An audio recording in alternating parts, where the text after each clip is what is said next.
Good afternoon, everyone. I'm Mohindo Mbarak with Dr. Drake. Today, we're going to look at Sandbox in software security. This is a very important topic in software security, most especially when you have already deployed your system or maybe your platforms, but you need to continuously improve it.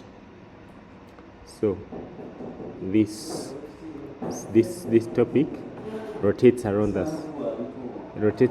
software security part bit of it. So that's what we're going to look at today. So I request everyone to be very attentive, because if you're going to become a real software developer or person who deals with software creations or maintenance, it means that you're going to be dealing with software. And as you know, software, they are like living systems that needs you to keep on upgrading. And the WhatsApp that you're having today is not the same WhatsApp that was there, not the same version that was there 3 years ago. Likewise to email platforms like Google, Zoom application like this one, and so other applications. There is a need to keep on upgrading it so that the system can adopt the current challenges. So when it comes to that aspect of needing to keep on upgrading systems, it also comes with its own security issues that we're going to look at today. And sandboxing is one of the solutions that helps dealing with security issues that involve upgrading or updating software. That much said, I'm going to go straight into today's business, but I believe right now you have a picture of something that we're going to talk about today. So let's get started. So Sandbox in software security, and isolation, containment, and defense. That's what we're going to look at today. So we're going to understand how sandboxes contain damage and why they fail and how to design them correctly.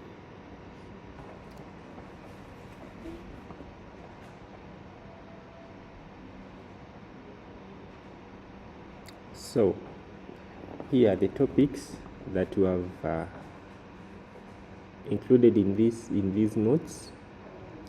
We might not be able to explain up to much detail, but we shall share with you these notes. So in your free time, you can go through them and have a clear picture about this topic. So we're going to begin by looking at the definition of sandbox, and we try to explain that concept. Then we shall proceed to core principles of sandboxing, and then we shall proceed to why sandboxing is important and which problem does it solve.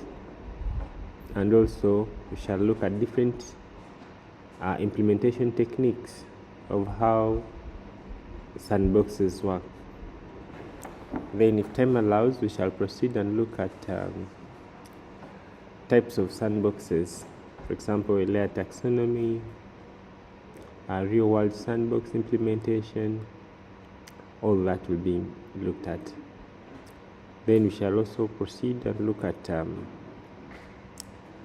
what sandbox can do and what it cannot do. Those are the limitations and gaps. Then we shall proceed and look at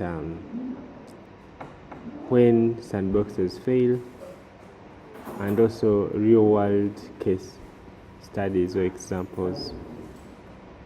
And then we shall finalize by looking at best practices and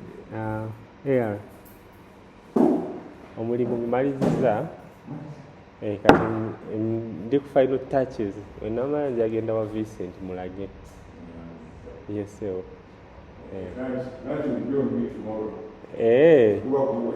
inshallah sewo yakujjukiza sewo yesewo. So sorry about that, members. So shall finalize by looking at best practices and designing how to design secure sandboxes. So basically that's what we've written in this document, and we shall share it with you for you to read into detail in case you pick an interest in these things. Okay, so that is what you have on today's menu. So let's get started. Yeah, so I'm not going to read word by word. I'm going to explain things in layman way, so that at least we should understand. Okay, we should understand the concepts, because once you get the concept, then the exact definition from dictionary won't matter so much.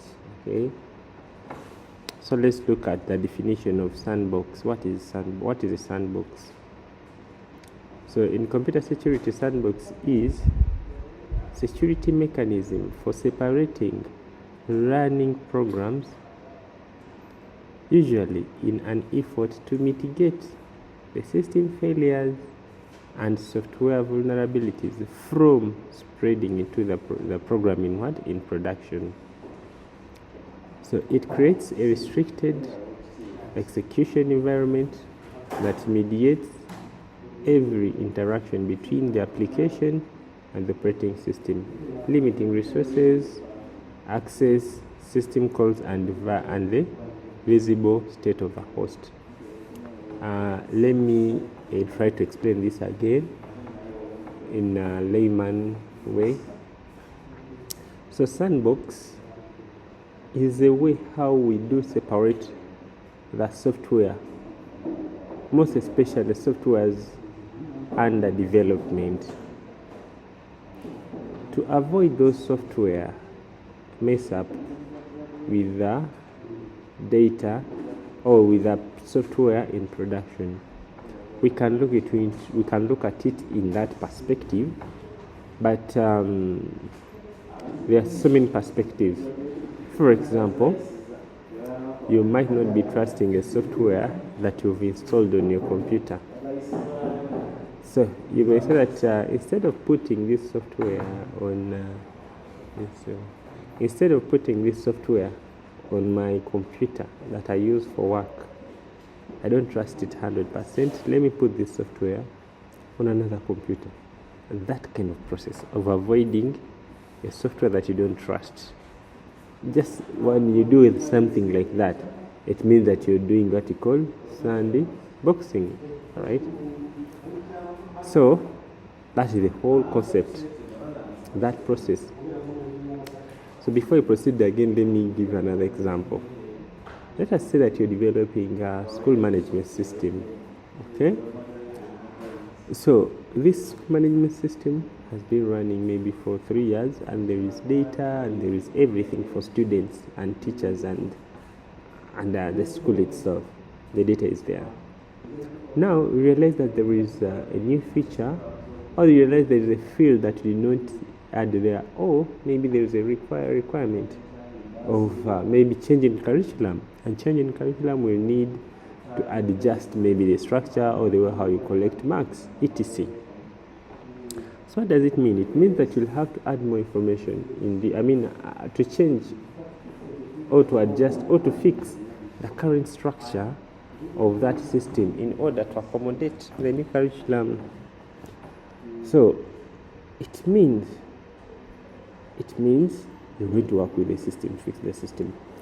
But you go into the system directly and start changing things, there is a probability for you to break things, or if possible, lose even data. All right? You are trying to change the structure of the table, then you end up deleting the data either intentionally or accidentally, most of the time accidentally. So that is dangerous because there is data loss. There is system there's the breakage of a system to break.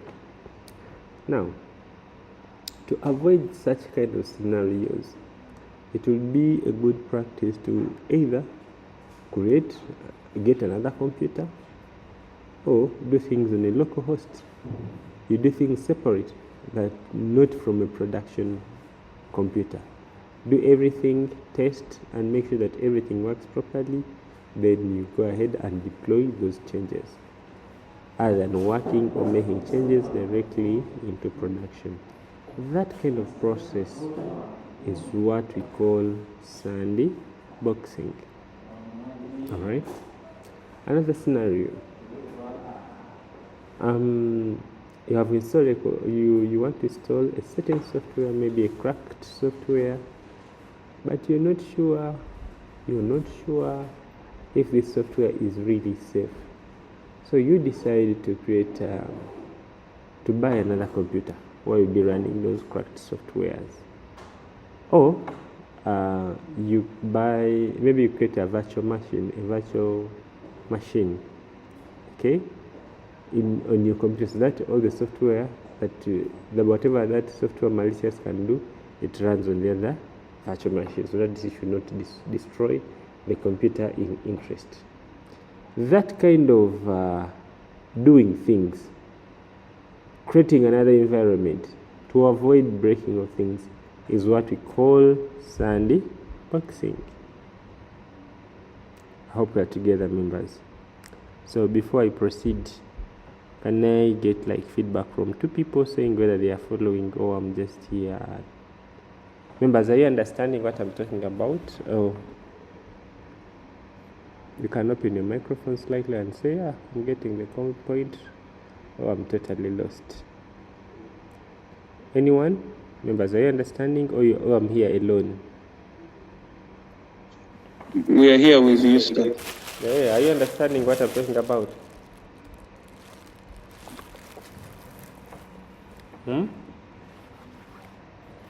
Yeah, I'm understanding. Yeah, okay, that's good. All right, thank you. I hope ladies are also around. If you could get one representative from ladies, that it can be gender balance. Ladies, are you there? Any lady to represent? Ladies? Yes, sir. You're following. So you're understanding things slowly? Yes. Okay. All right, so let's proceed. We're not going to explain everything, but as long as you get the concept, we shall share these notes with you. Now, as we said, a sandbox is a restricted execution environment that mediates interactions between an application and operating system by limiting resource access, system calls, and visible states. Code inside a sandbox may be fully functional, partially functional, or deliberately malicious, but its ability to affect the host is confined. So, when you put a code into a sandbox, maybe let's say that you're a web developer and there is a plugin of WordPress that you want to put in the website of your boss, all right?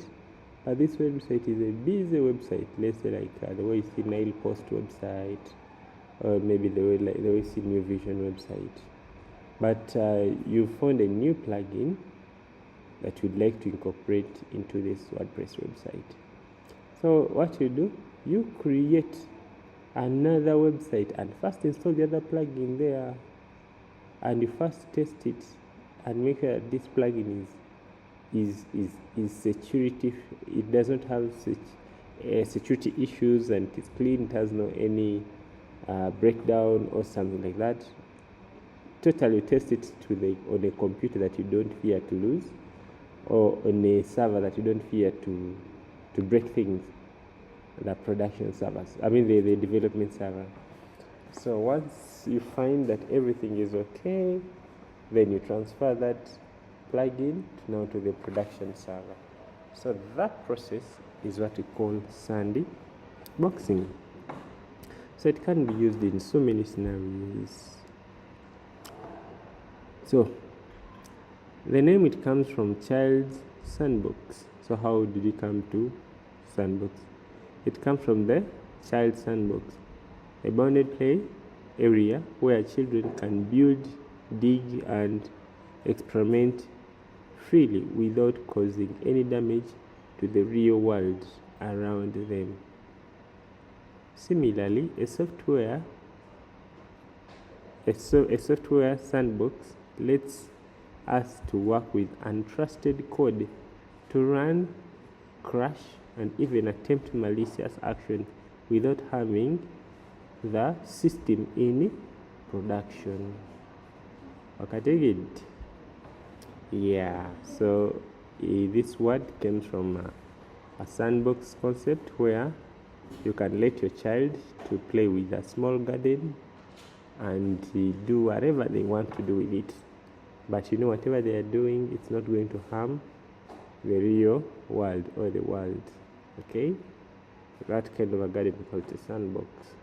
Likewise, now to software, whatever you deploy the software in question, and you let it do whatever it wants to do, but it's not going to harm our system that we are interested in, then that process is what we call sandbox.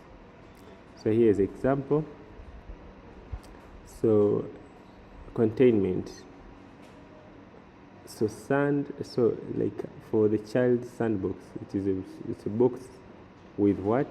With sand, where the child can practice farming or whatever, but everything will be done and will be stored in the box. So even if she spoils the soil is remaining in the box.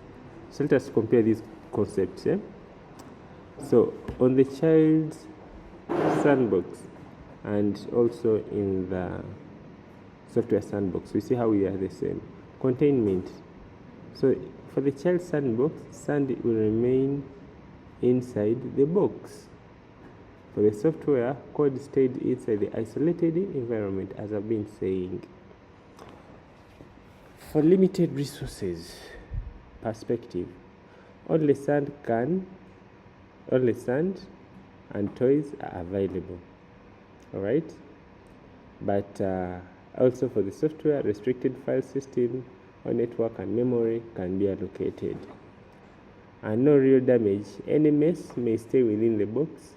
Likewise to software sandbox, host remains untouched or unharmed even if the other attacks. So those are the main essential characteristics of sandbox. So the primaries of sandbox is applied whenever or wherever untrusted or potentially dangerous code must be executed. As I said, this sandbox, we use it when we are not trusting whatever code that we're going to use to deploy in the system or to test. So malware analysis. Okay, malware analysis. So running suspicious files in a controlled environment to observe their behavior without risking the host.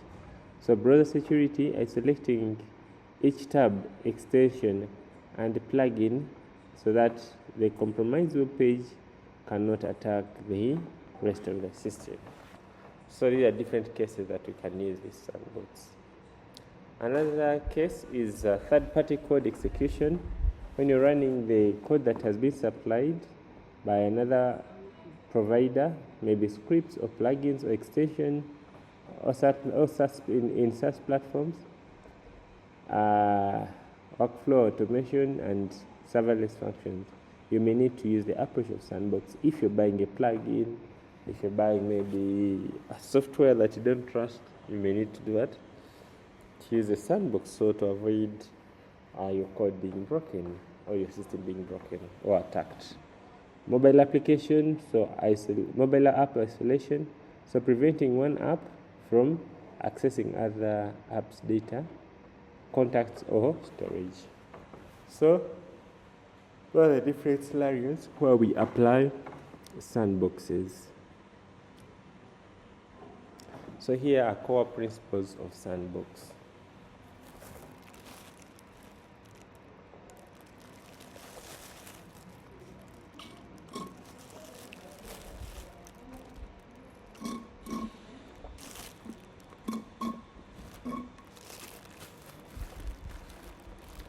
Yep, so you give me just 30 seconds and I resume. So let us look at the core principles of sandboxing. So every effective sandbox is built on a small set of fundamental security problems as we defined on top there. So these principles are not unique to sandboxing. They apply throughout computer security. But sandboxing is one of the clearest practical application of each, though they may not look totally the same, but the concepts cut across. For example, the first concept is, or the first principle is, separation of privilege. Okay.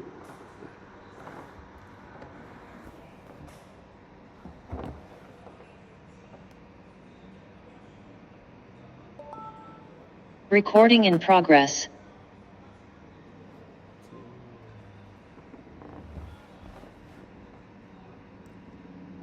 Sorry members, let me reshare my screen.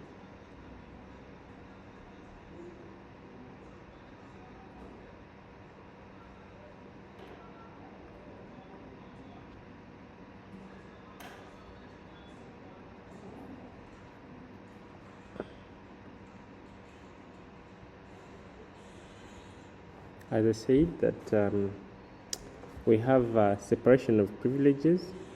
So different components of a system should run with different privilege levels. For example, browser renderer process, which handles the untrusted HTML and JavaScript from internet. So should have far fewer privileges than the browser's main process, which manages bookmarks, passwords, and the user interface. If the renderer is compromised, the attacker gains only rendered level access, not full access to the system. So a browser itself, it does what? It does a concept of sandboxes, where it cannot access the restricted areas in the operating system or in the system, or on the computer, sorry.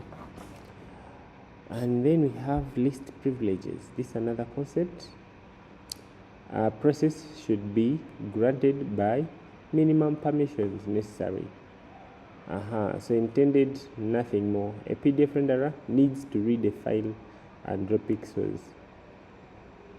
It does not need network access, the ability to execute other programs, or write other files. So when designing a sandbox policy, ask what is the absolute minimum this process needs to function. Every additional permission is an additional opportunity for an attacker. For example, if someone is supplying you a PDF reader, and then when you install this PDF reader, it asks for a location, not collect the GPS. Then you wonder, why should the PDF reader need connection, maybe collection of GPS? Another thing, let's say that you've installed an application, a calculator application in your phone, when you install this calculator application, and then it asks you to allow it to access your contacts, or it asks you to allow it to access internet. But you know, a calculator does not need internet to do what? To add things. Or calculator does not need my contacts. So you have to ask yourself when you're creating a sandbox that what are the minimum requirements for this application to do what? To run smoothly. So if it does ask things that does not need to know, for example, installing a PDF reader and it says it wants to access maybe your Bluetooth or something like that, or touch, then you may ask yourself that is it safe or not? So it has to raise the red flags. So there's another concept, what we call the default deny. So anything not explicitly allowed should be denied, just like the way you see Android phones these today. When you install, let's say that you install Facebook on your phone. Facebook, it will ask for contacts. It will ask to access your contacts. It will ask to access your GPS. It will ask to access your microphone. It will ask to access your camera. So all those rights, Facebook will need them.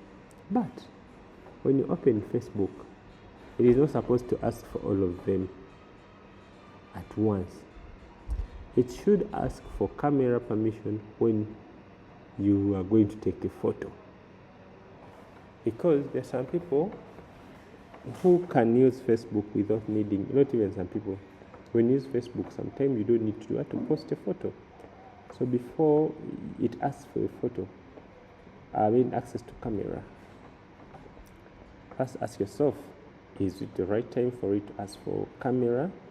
Yet I have not asked it to do what, take a photo. So all those kind of things, that one we call it least privilege. That's a concept that we call least privilege. So default deny. So by default, everything should be denied until you need the need.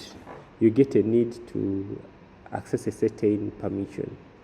Then when you access a certain permission, let's say that you install the mobile money application and you've been using all along, but maybe when you want to send money, then they say that you either pick from your contact or you enter the number manually.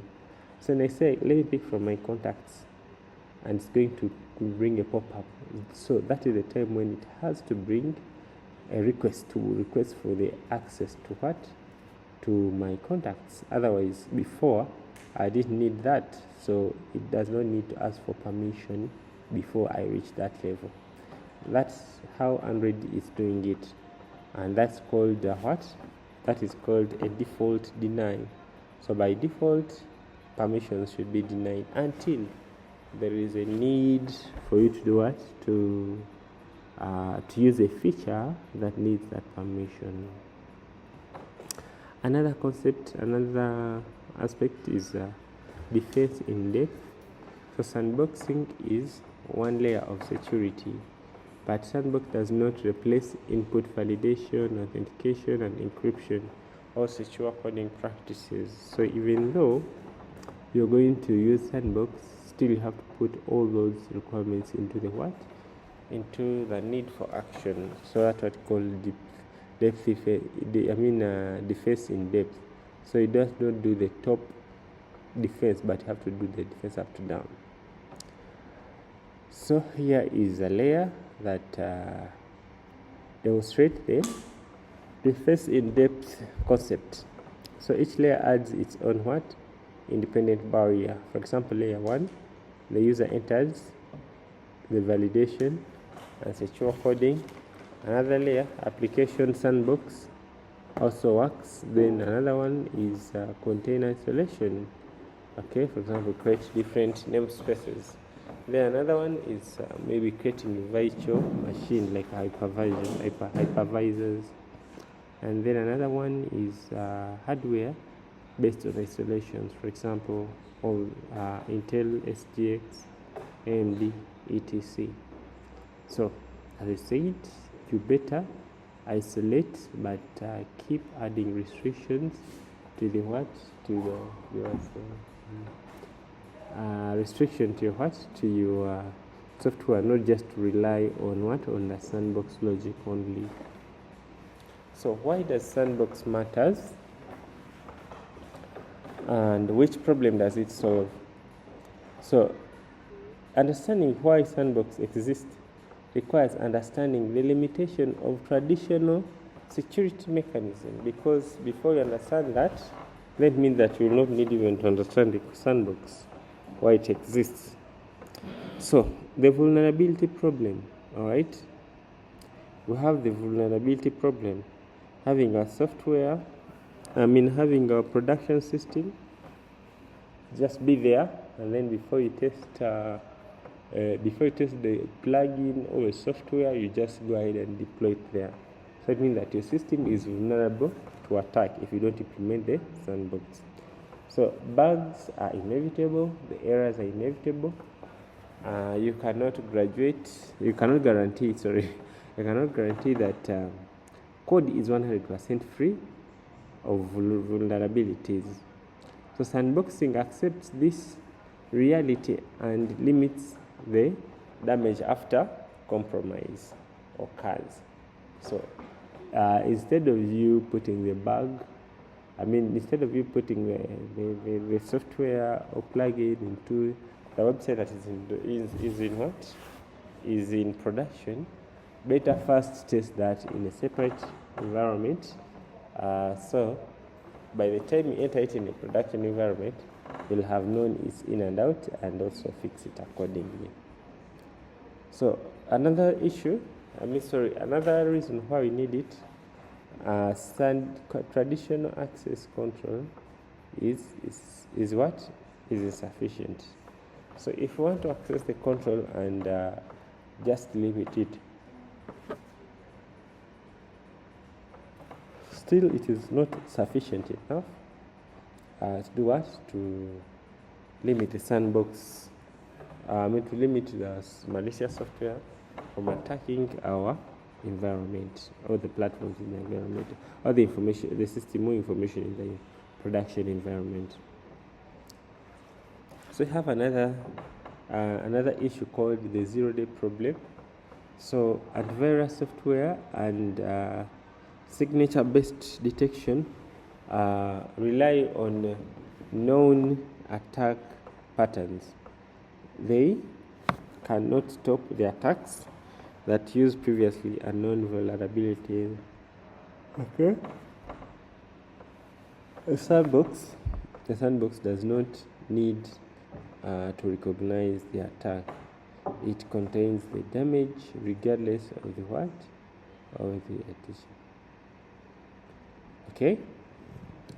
So here we dropped for a table for you that shows you how defense stops attack and how it stops the unknown attacks. All right. Then let's look at the traditional techniques for implementing Sandbox.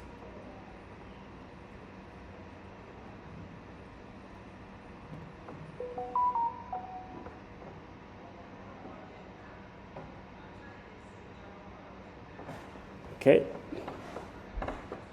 just give me 1 minute like this. So someone asking what is zero-day problem. So zero-day problem, antivirus software and signature-based detection rely on a known attack or pattern. So they can stop attacks that use previously unknown vulnerabilities, okay, what we call zero-day. So for example, the vulnerabilities that are not known, in that terminology, we call them 0 days. So a sandbox does not need to recognize the attack it contains. So the damage is regardless of the techniques used, because the sandbox process simply does not have any permission to do what, to have an attack. So the 0 day means just the attacks that are not previously known. So it is just a terminology that is being used there. So in simple terms here, we are saying that if you implement the sandboxing, you don't need even to know the problem, because even if the attack happens, you'll have either removed the permissions. Let's say that if people tell you that if people tell you that if you take a loan application, if you use a loan application, the loan application will take your contacts and maybe stress the people that know you after you failed to pay their money. So what does it mean? It means that if you don't want these people to know your contacts, you just remove the permission of what? Of accessing contacts from that very application. So if you're using that phone for sandboxing testing, it means that even if it does it like anyhow, still it will not be able to do what? To access the contacts, because we did not put the what? You did not give it the permission in that sandbox application. So 0-day is just a terminology that means the security vulnerabilities that are not known yet. So I proceed. So in this section, we're going to look at concrete operating system mechanism used to build sandbox, which techniques restricts and the different aspect of process capabilities.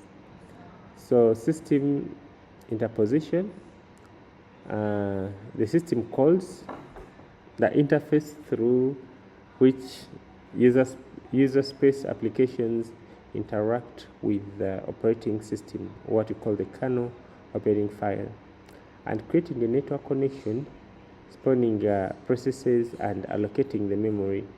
So a system called a sandbox, and it intercepts these calls and applies security policy before allowing the execution. And here is the demonstration. You have here an application. Let's say this application, you give it restrictions, what we call the interceptors, based on a certain policy. So it will check if let's say you don't allow the application to access your contacts. So if it does not allow, it kills it. So it means that it will not go beyond here. Otherwise, if you allow the application to access your contact, then if it allows, then it will go ahead and access the operating system itself. Okay. So this figure demonstrates the interposition, how interposition applies to to a policy before every kernel call is implemented. So weakness of early user level interposition. So there is what we call race conditions, or what we call top 2. So between the time of interceptor checks a file path and the time the kernel processes the call, an attacker can swap the path, and this is what we call a classic time checkout use vulnerabilities. For example, you can see that I allow only script X to execute, all right, because you've tested it and maybe you've reviewed it, it is okay. Now you allow the script X to execute. Now as soon as you give it permission, it executes script B. It changes the content of script X to malicious content.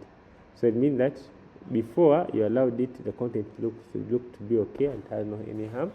But after giving it permission, it goes ahead and now replace that content to a harmful content. Okay, so that process is called what we call race condition, what we call top 2. So side effect of tracking. So it is difficult to track all the side effects system calls. Okay, and then performance overhead. So intercepting every system call in user space adds the significant latency.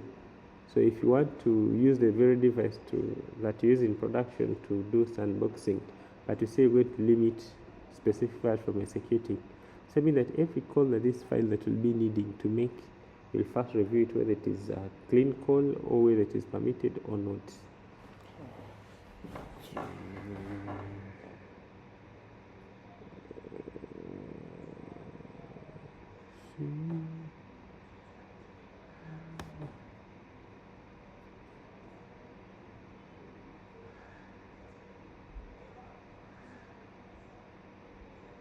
Recording in progress.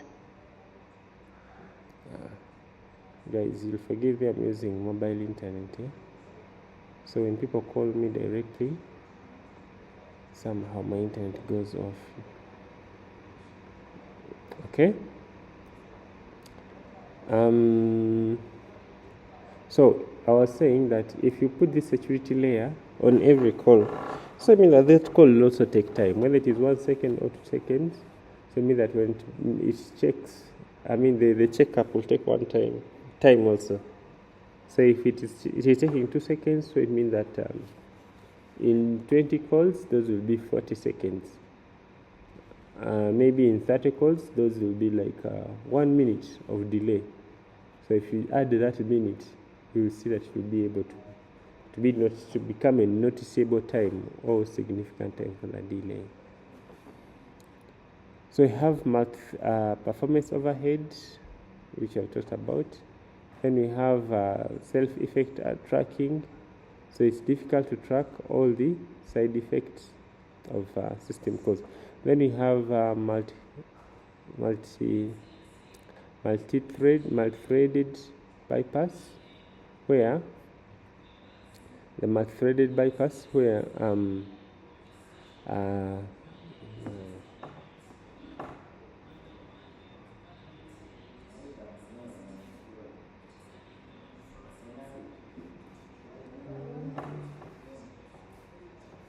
Recording in progress.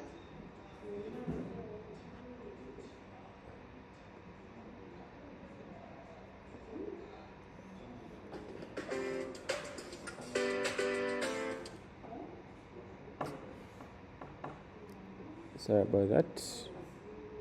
So let me just go through it here. So here is an example of a sandbox. It's a Linux command, and here we load the system call, and then here we allow it to read this thread, and we allow it to write, and here we allow it to exist, and here is how we kill we kill the process. That's a Linux script. Okay. So BEPF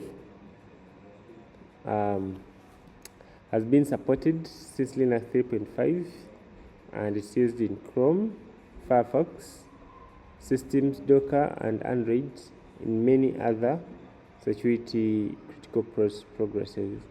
So the standard mechanism is process level and sandboxing in Linux. All right. So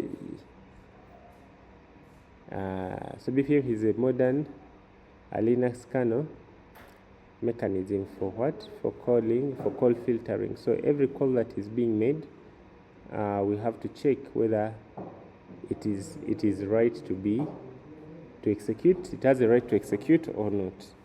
As I told you, in Android operating system, we request the role to access contacts separately, role to access GPS separately, role to access other things separately. So likewise for this one. Okay. So here are namespaces and groups. The free time will come and read them here. Okay. This is the CH root and jail history. We had to research about it. Come and read about it if you do if you have in free time. So in case a file is malicious, you can decide to do to quarantine it. Okay. So types of sandboxes. So here is a layered taxonomy. There are different types of sandboxes. So we have application sandbox. So here it is for individual cases, all right, and it's moderate in terms of isolation, and in terms of overhead is it's minimal. Then you have containers, where you just get the whole process and create for it a special container. This one is moderate strong, because files are different, are executed in different container, and the overhead is low. Then we have entire system, okay, which is a virtual machine. You create like a virtual machine or a virtual box, and then you execute your operations from there. So this one is strong, as in everything will be executed in a separate operating system. Okay, and the overhead is high because it is like installing two computers on the same computer, on one computer.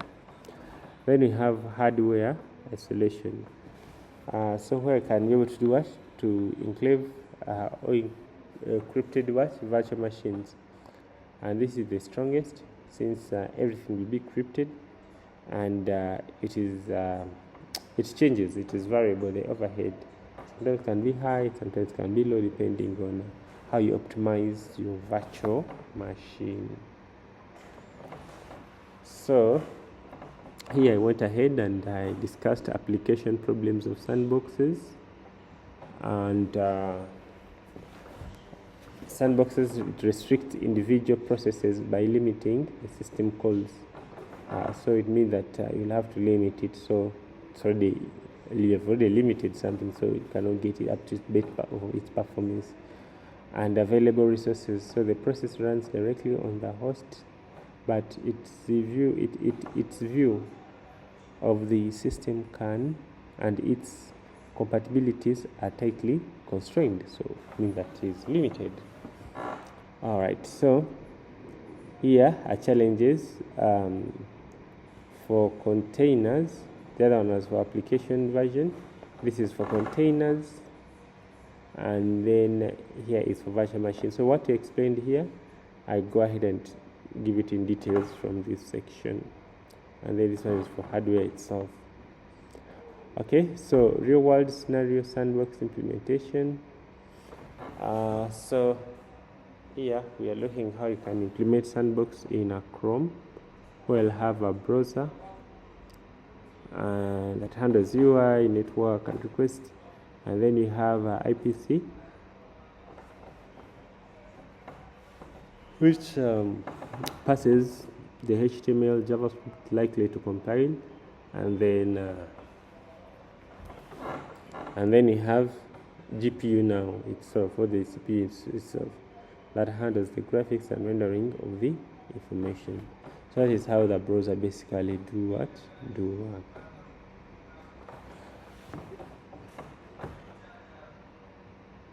So you have two layers of Chrome Sandbox. You come and look at them, and then you have Java Sandbox.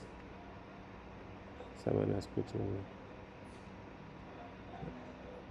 Then you have Java Security Sandbox, which comes with Java and it supports it by default. And then here are key components and what the roles they play. These terminologies in Java Security.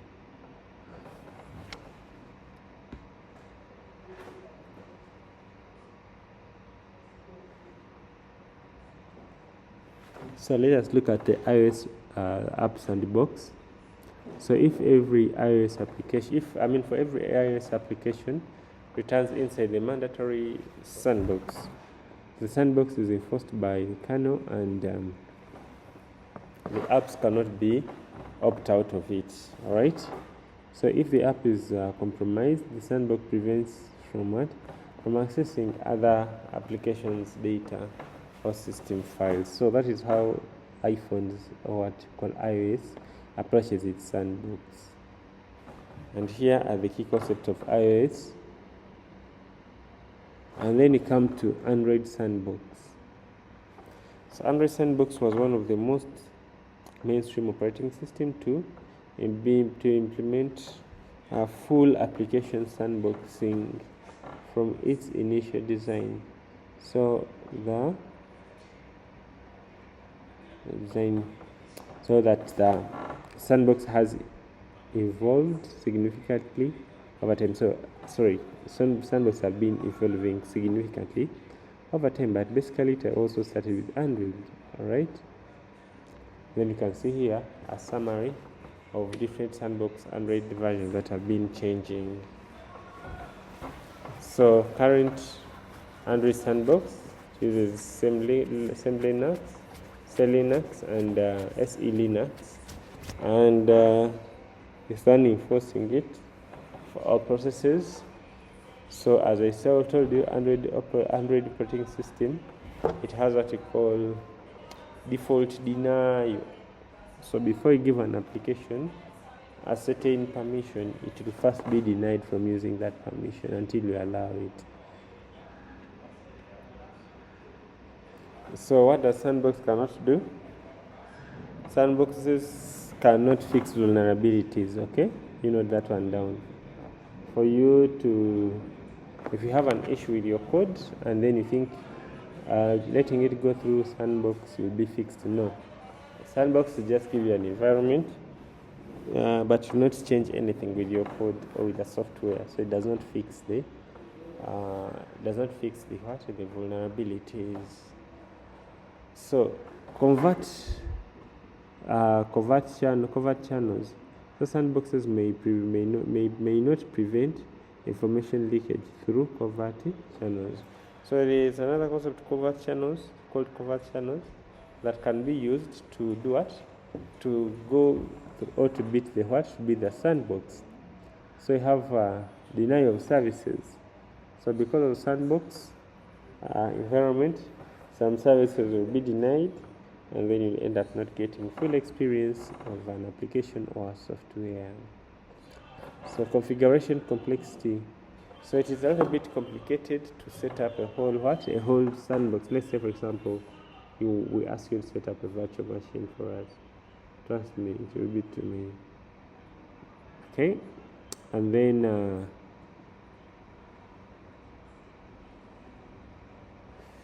I'll have kernel vulnerabilities, and then you have side channel attack. So that are the core things that Sandbox cannot do. So you can go through it and make sure that you get the concepts. So this is when the sandbox fails with kernel bugs. Okay, it fails also with the runtime bugs. For example, when the application comes from on the first day, maybe when it is having less data, let's say that maybe the application, it has maybe 10 students, but when you start enrolling, maybe the architecture design that was skipped, for example, if pagination was not implemented, etc., you'll find that a system is, let's say like a browser, is trying to display a list of 100,000 users on the same page, which is not a good design. So that kind of runtime error, Sandbox may show you that everything is okay, but after you've implemented, you can be able to get those kind of errors. Alright, then we have misconfiguration, and then we have language level flaws, and IP/IP design flaws. So all those are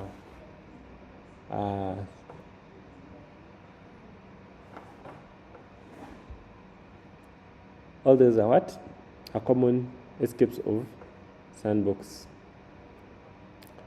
Alright, so here I also share with you another real-world case example. You'll come and read it with what happened about Sandbox issues. Because of time, I'll not go through them, but you people, you're mature, so I'll show you the doc and you read it. Okay, so this is how you apply the defense depth, and this is how you enforce the privileges. So you can deny all of them, and then you'll be allowing only those that are doing what? That need them, and you've reviewed them, and they're allowed to access that. Then you can enable them. So, yeah, so in simple terms, that is what? That is the Sandbox for you. So you have to conduct secular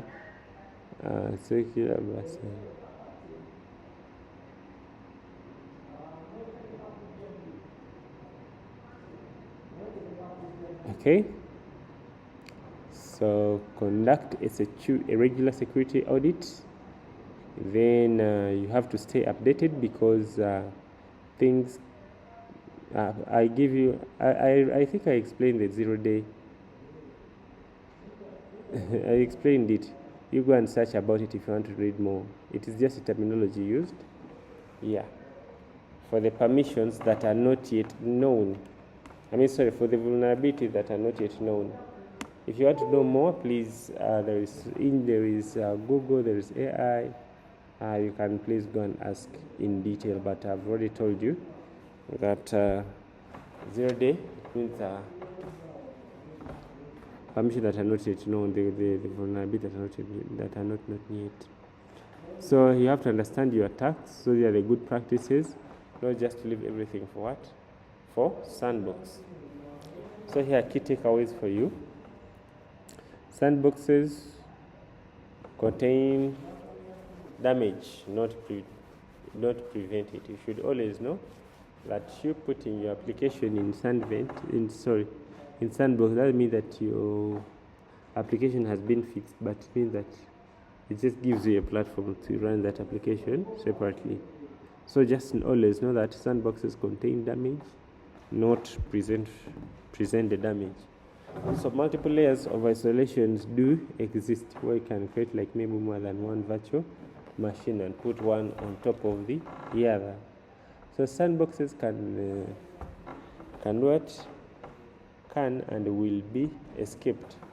Sandboxes, you shouldn't rely on it 100%, though it will give you a big mileage to identify different errors. But as we discussed, we say that when you're using the system, maybe there may be 20 files, but when you migrate it to a production server and it detects, it can create maybe another file, or maybe 20, another more 2 files, so there are 22, and then maybe those 2 files that will have come in with errors.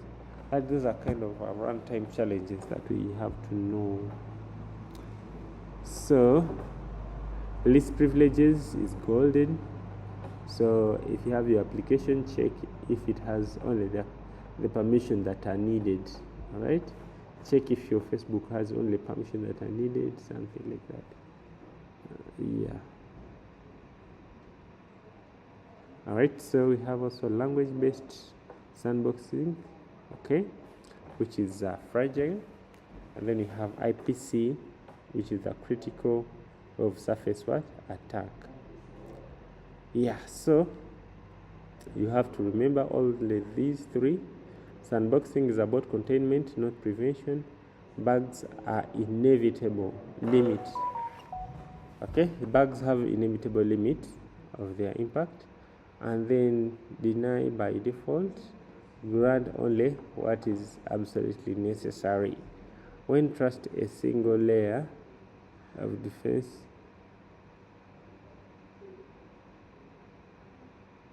okay, never trust a single defense in depth is the only reliable strategy. So it's not good to just put maybe one virtual machine on top and say maybe it is perfect.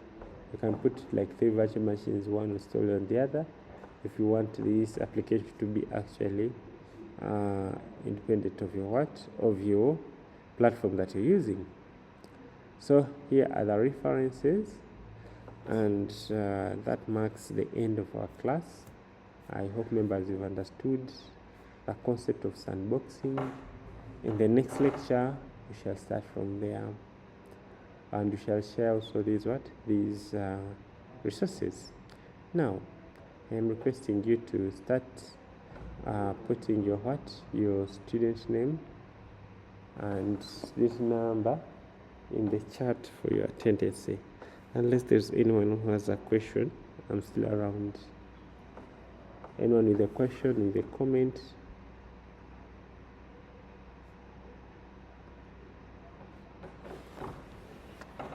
Members, anyone with a question, with a comment?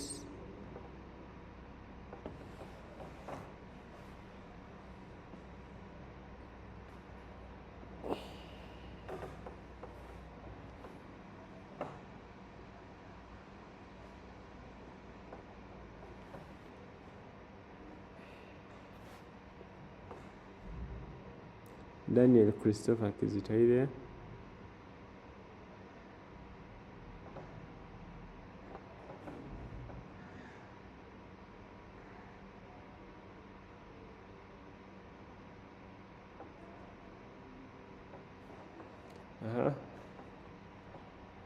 So members, you've understood everything, eh? All right. Arinda Simwe, are you there?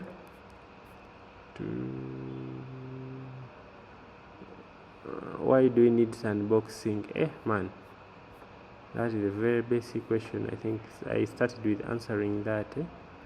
It's good to ask, yes, but I think I did. That's the first that I started with.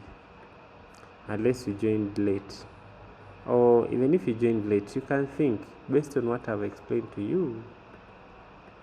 Based on what I've explained to you, you should be knowing why we need sandboxing.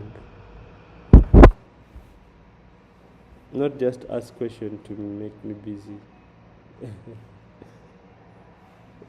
Okay. Anyone with a question or answer or anything, any comment?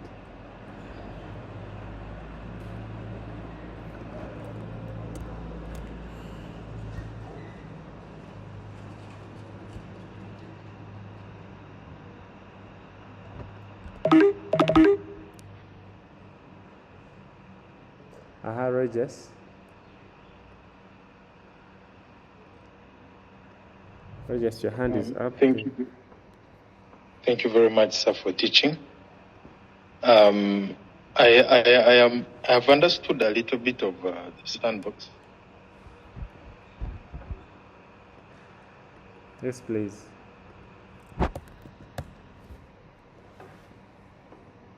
Oh yes, that's all you needed to say. Oh, I've lost you.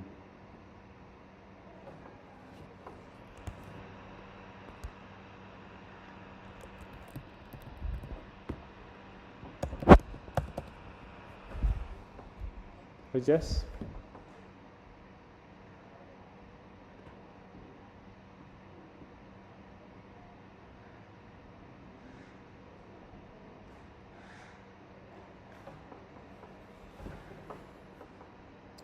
okay. So if there is no any question, I will allow you to go, and Dr. Drake will share with you these notes. Dr. Drake will share with you these notes.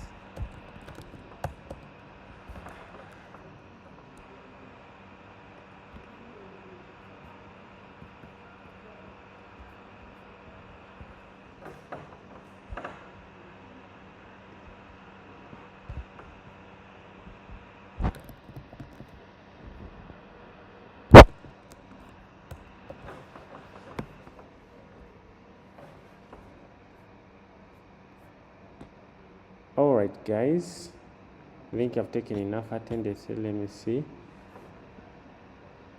Okay, someone asked like how is unboxing different from having a test server, what we call the development server, from the production server.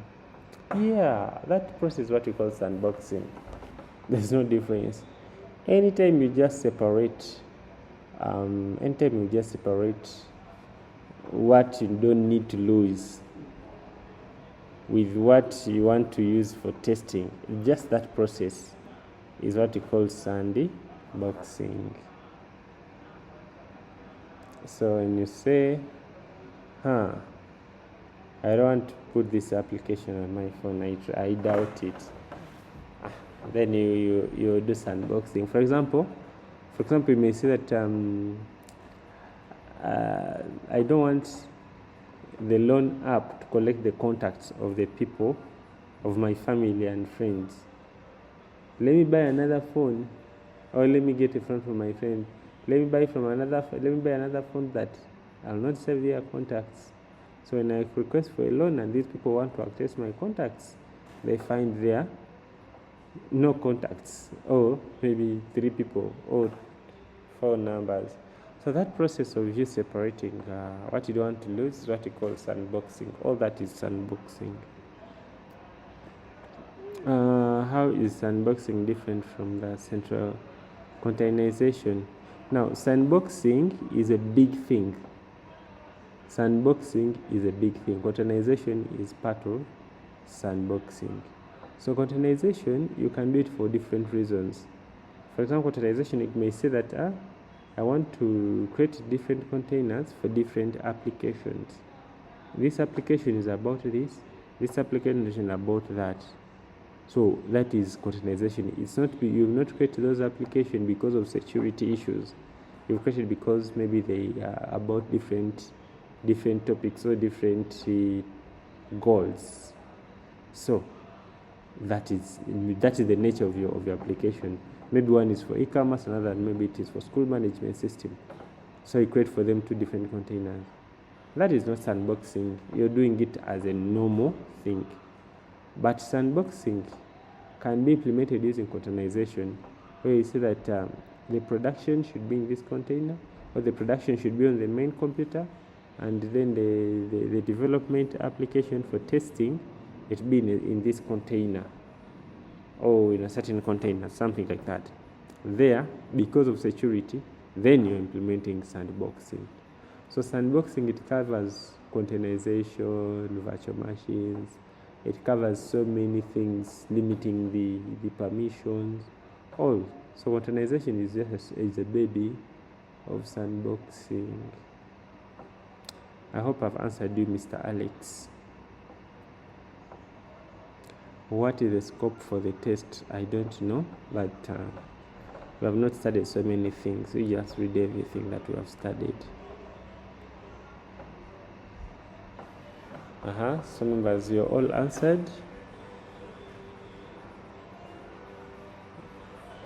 Alex, you answered.